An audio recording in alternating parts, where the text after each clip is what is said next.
क्यों करा जाता है पूर्णिमा का व्रत? पूर्णिमा का व्रत करने का कारण क्या है बताइए? आप इतने सालों से कर रही हो, कई माताएं कर रही होंगी पूर्णिमा का व्रत। एक समय फलाहार करती हैं, एक समय भोजन करती हैं। भोजन में खीर का होना जरूरी होता है पूर्णिमा के व्रत में। दूध की सामग्री होना जरूरी होती है पूर्णिमा के व्रत में।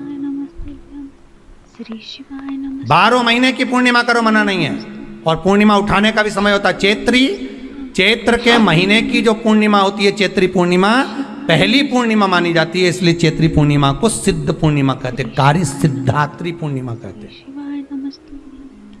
सिद्ध करने वाले। मनोरथी पूर्णिमा कहते हैं, मनोरथी पूर्णिमा। इसलिए पूर्णिमा का व्रत कहाँ से उठाया जाता है? चैत्र के महीने की पूर्णिमा से पूर्णिमा का व्रत उठाया जाता है कि मैं महीने की पूर्णिमा करूंगी तो वो चैत्र पूर्णिमा से उसको उठा लिया जाता है। पर उसका एक नियम रहता है, आप फलाहार करें अपनी जगह पर है, पर एक समय भोजन कर रहे हैं वो अपनी जगह पर। भोजन के साथ में मीठे के साथ थोड़ा दूध की सामग्री होना जरूरी होती है।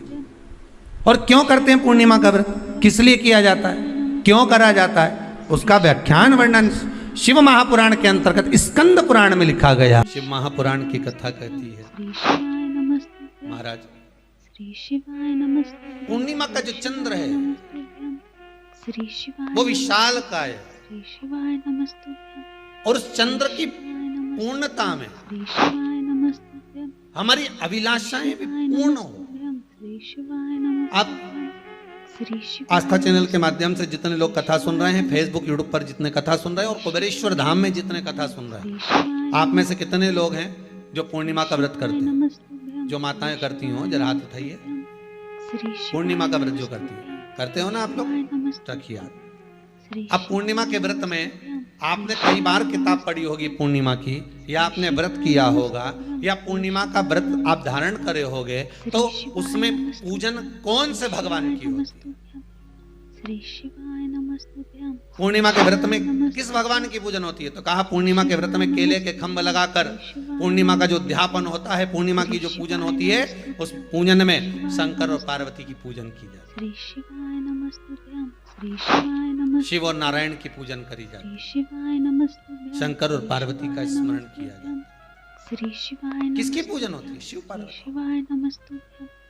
श्री शिवाय नमस्तुभ्यं, श्री शिवाय नमस्तुभ्यं, श्री शिवाय नमस्तुभ्यं, श्री शिवाय नमस्तुभ्यं।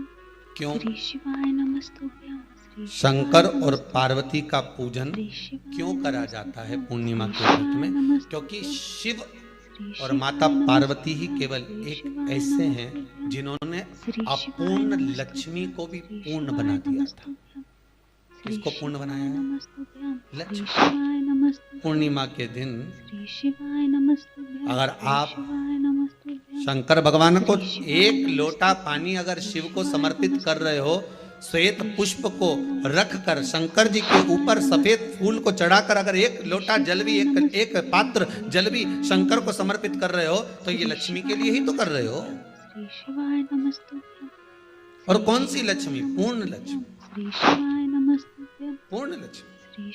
आपको पहले भी कथा में कहा, एक बार भगवान विष्णु के सामने लक्ष्मी मैया ने बहुत तेज स्वर में कह दिया था, नारायण, दुनिया के लोग आपका नाम जपते हैं, दुनिया के लोग नारायण नारायण कहते हैं, दुनिया के लोग आपका भजन करते हैं, पर सत्य मायने में कहूं ना तो मेरे बिना दुनिया के लोगों की नहीं चल सकती, मेरे बिना दुनिया नहीं चल सकती, संसार मेरे बिना नहीं चल सकता। भगवान विष्णु ने कहा ये तो गलत है लक्ष्मी आपका कहना।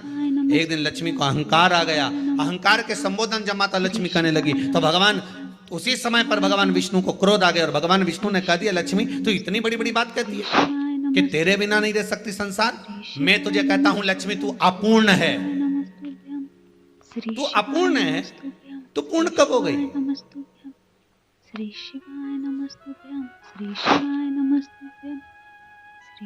तेरी पूर्णता कहां हो गई? लक्ष्मी की आंख से आंसू बहने लगे। आज आपने मुझे अपूर्ण कहा, आप मुझे अपूर्ण कह रहे हो, आपको ये ज्ञात हो रहा है आप मुझे अपूर्ण कह रहे हो? भगवान कहते हैं हाँ लक्ष्मी मैंने तुझे अपूर्ण कहा। अपूर्णता का मतलब आप जानते हो ना? भगवान कहते हैं लक्ष्मी मैं सब जानता हूँ। लक्ष्मी रोती हुई माता सरस्वती के पास पहुंच गई। सरस्वती ने पूछा क्या बात है लक्ष्मी, क्यों रो रही हो? लक्ष्मी जी ने कहा क्या बताऊं सखी, मेरे पति ने आज मुझे अपूर्ण कह दिया है। श्री शिवाय नमस्तुभ्यं, श्री शिवाय नमस्तुभ्यं। तो क्यों रो रही है तू? अपूर्ण अगर कह दिया, पति ने ही तो कहा है ना, तो क्यों रोना? चल मेरे साथ। और सरस्वती मैया माता लक्ष्मी को लेकर सीधे पहुंच गई माता पार्वती के यहाँ। पार्वती के यहाँ जब पहुंची, माता पार्वती जी ने लक्ष्मी जी को देखा और सरस्वती को देखा तो पूछा कि बात क्या है, क्या हो गया है, क्या हुआ, क्या है ऐसा जो तुम दोनों आज मेरे पास में आई? क्या हुआ? पार्वती जी कुछ बोलती, शिव जी का ध्यान माता सरस्वती की ओर और लक्ष्मी की ओर गया और भगवान शंकर जान गए कि आज भगवान नारायण ने लक्ष्मी जी को अपूर्ण कहा है। अब देखें माता पार्वती क्या कर सकती है, इसको पूर्ण बनाने के लिए करेगी क्या? श्री शिवाय नमस्तुभ्यं, श्री शिवाय नमस्तुभ्यं। क्या हुआ? माता सरस्वती जी बोली लक्ष्मी को अपूर्ण कर दिया। अपूर्ण कर दिया? हाँ, तो क्या सोचना उसके लिए, इसको मैं अभी पूर्ण बना देती हूँ। माता जगत जननी पार्वती ने गोदी में विराजमान गणेश जी को उठाया और उठाकर लक्ष्मी जी की गोद में दे दिया। लक्ष्मी आज से तू पूर्ण हो गई, आज से तू पूर्ण। गोदी में जब तक संतान नहीं तो नारी को लोग अपूर्ण समझते, पर माता पार्वती जी ने संपूर्ण ब्रह्मांड में एक सिद्धता प्रदान कर दी कि अपने गोदी के लाल को, अपने गोदी के पुत्र को माता ने लक्ष्मी की गोद में देकर लक्ष्मी को पूर्ण बनाया। वो दिन कौन सा था? पूर्णिमा के कितने व्रत होते हैं? बोलते जाओ जरा, जल्दी जल्दी बोलो। पूर्णिमा के नारियों को, स्त्रियों को अखंड सौभाग्य के लिए, जो नारी वैधव्य नहीं होना चाहती है उस नारी को पूर्णिमा के कितने व्रत करना चाहिए? जिस नारी के यहाँ संतान नहीं हो, औलाद नहीं हो, उसको पूर्णिमा के कितने व्रत करना चाहिए? जिस नारी का पुत्र, पति बहुत बीमारी से ग्रसित हो, लग रहा हो कि ये मेरा बेटा बहुत बड़ी बीमारी में घिरा हुआ है, तो नारी को कितने व्रत करना चाहिए? स्वयं भगवान कृष्ण ने माता यशोदा को द्वापर में भी बताया है कि पूर्णिमा के 32 व्रत होते हैं। कितने व्रत होते हैं? 32। श्री शिवाय नमस्तुभ्यं, श्री शिवाय नमस्तुभ्यं, श्री शिवाय नमस्तुभ्यं। स्वयं भगवान कृष्ण यशोदा रानी को, माता यशोदा जी को भी बताया। श्री शिवाय नमस्तुभ्यं, श्री शिवाय नमस्तुभ्यं। अब आपको किसी ने बता दिया होगा कि 8 कर लो, 7 कर लो, 6 कर लो, 12 कर लो, इसलिए आपने बोला कि 12 कर लीजिए, 32 कर लीजिए। अरे यहाँ तो द्वापर की कथा भी कहती है। यशोदा जी ने एक बार भगवान कृष्ण को रोक कर कह दिया, ए कन्हैया रुको। कन्हैया बोले बोलो माँ क्या बात है? कन्हैया जरा रुकिए, इधर आओ जरा। भगवान कृष्ण आए। शिवाय नमस्तुभ्यं, श्री शिवाय नमस्तुभ्यं। हाँ माँ बोलिए। श्री शिवाय नमस्तुभ्यं, श्री शिवाय नमस्तुभ्यं। किस जगह का प्रसंग है ये? जिस समय पर राधा रानी कुरुक्षेत्र में नंद बाबा और यशोदा जी को लेकर कुरुक्षेत्र के कुंड में, ब्रह्म सरोवर में स्नान कराने के लिए लेकर जाती है, ग्रहण का समय पर। और जब भगवान कृष्ण उस कुरुक्षेत्र के उस सरोवर में स्नान करने आते हैं, तब यशोदा जी ने अपने लाला से प्रश्न किया है, पूछा है, श्री शिवाय नमस्तुभ्यं, श्री शिवाय नमस्तुभ्यं, श्री शिवाय नमस्तुभ्यं, श्री शिवाय नमस्तुभ्यं, श्री शिवाय नमस्तुभ्यं। कि नारी वैधव्य होकर ना मरे। श्री शिवाय नमस्तुभ्यं, श्री शिवाय नमस्तुभ्यं। उसका पति कोई रोग से ग्रसित ना हो, उसका पुत्र किसी रोग में ना पड़े। श्री शिवाय नमस्तुभ्यं। अरे भाई कितना सुंदर संवाद लिखा है। अगर किसी माता का पुत्र मान लो किसी नशे में डूबा हुआ है, कोई नशा कर रहा है और गलत नशा है, आपको लग रहा है कि ये नशे में डूबा हुआ है, आपको लग रहा है कि ये गलत जगह पर डूब गया है, आपको लग रहा है कि मदिरापान में, मांसाहार में या अधिक गांजा आदि का जो भी नशे होते हैं, जितने भी नशे उसमें डूब चुका है। और माँ उसको समझा रही है, तू नशे में मत डूब, तू इस काम को मत कर, तू ये गलत कर्म मत कर। माँ उसको समझा कर हार गई।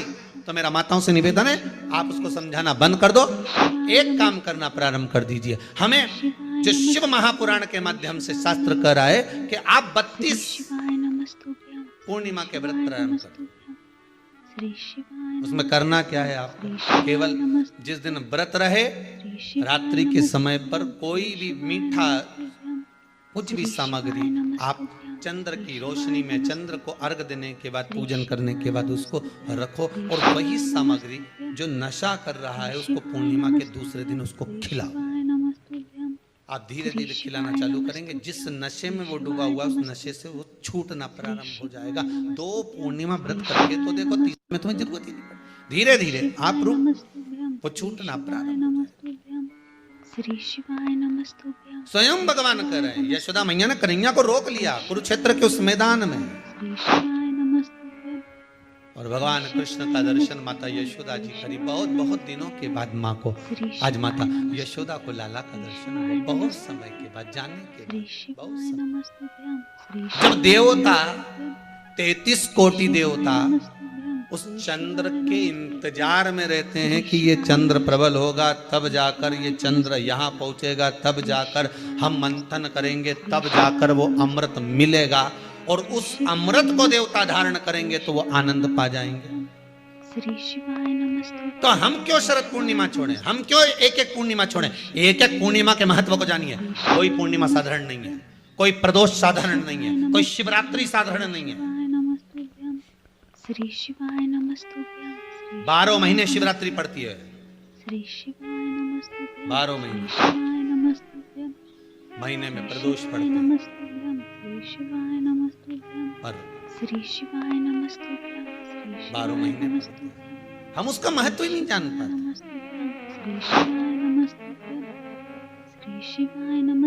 कौन से प्रदोष पर क्या करना है, कौन सी पूर्णिमा को क्या धारण करना है, कौन सी शिवरात्रि पर। कई लोगों को तो यहाँ तक नहीं मालूम था कि भाई श्रावण के महीने में भी शिवरात्रि आती है। वो तो बस लोगों के कि शिवरात्रि का पूजन हुआ, तो उसका स्मरण क्यों छोड़े हम?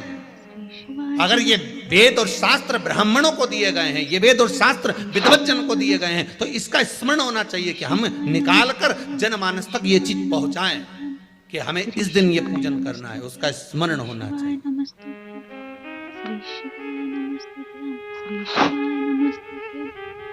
और वो सुख देंगे।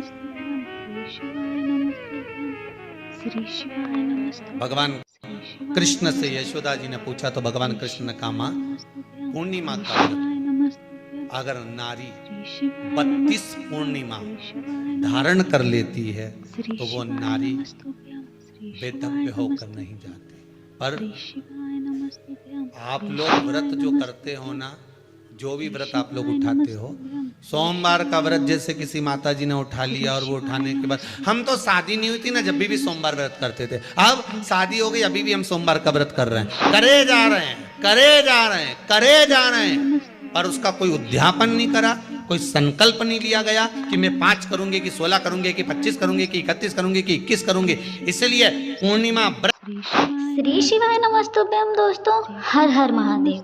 स्वागत है आपका हमारे एक और वीडियो में, जिसमें हम बताने वाले हैं कि गुरु जी ने पूर्णिमा में करने के लिए क्या क्या उपाय बताए हैं।